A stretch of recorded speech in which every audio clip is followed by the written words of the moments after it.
Sveiki! Ar kada teko praleisti valandas ieškant patikimų šaltinių savo kursiniam darbui ar tyrimui? Dabar tą galima padaryti greičiau su KTU virtualios bibliotekos mokslinių tyrimų asistentu.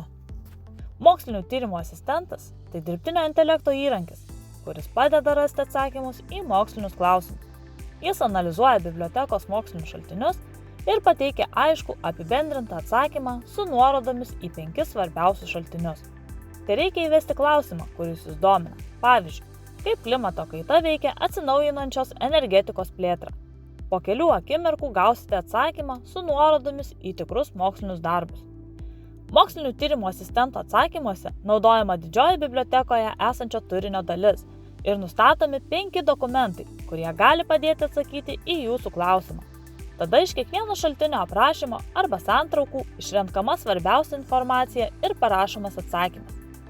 Virš atsakymo matysite kiekvienai atsakymo daliai sukurti naudotus šaltinius. Naudodamisi šiais šaltiniais galite toliau gilintis į temą.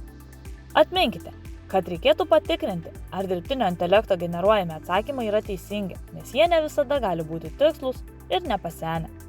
Jei norite gilintis plačiau ir peržiūrėti daugiau šaltinių, spauskite peržiūrėti daugiau rezultatų iš bibliotekos paieškos.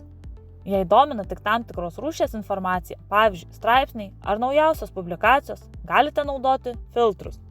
Kad gautumėte tikslesnius rezultatus, formuluokite aiškius ir konkrečius klausimus. Reikėtų vengti pernelyg bendrų klausimų. Pavyzdžiui, kas yra dirbtinis intelektas, nes tokiu atveju gausite platų bendrą atsakymą.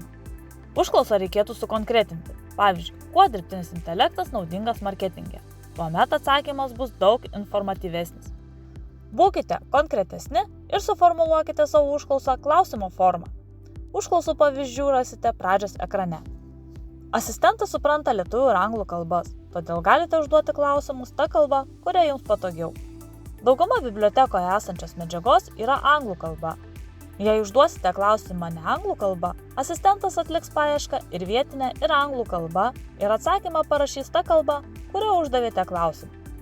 Atkreipkite dėmesį, kad ši funkcija priklauso nuo didžiojo kalbos modelio ir kalbų palaikymas gali skirtis. Nepamirškite, tai tik pagalbinė priemonė apibendrintai informacijai gauti, todėl visada vertinkite informaciją kritiškai ir tikrinkite ją skaitydami nurodytus šaltinius.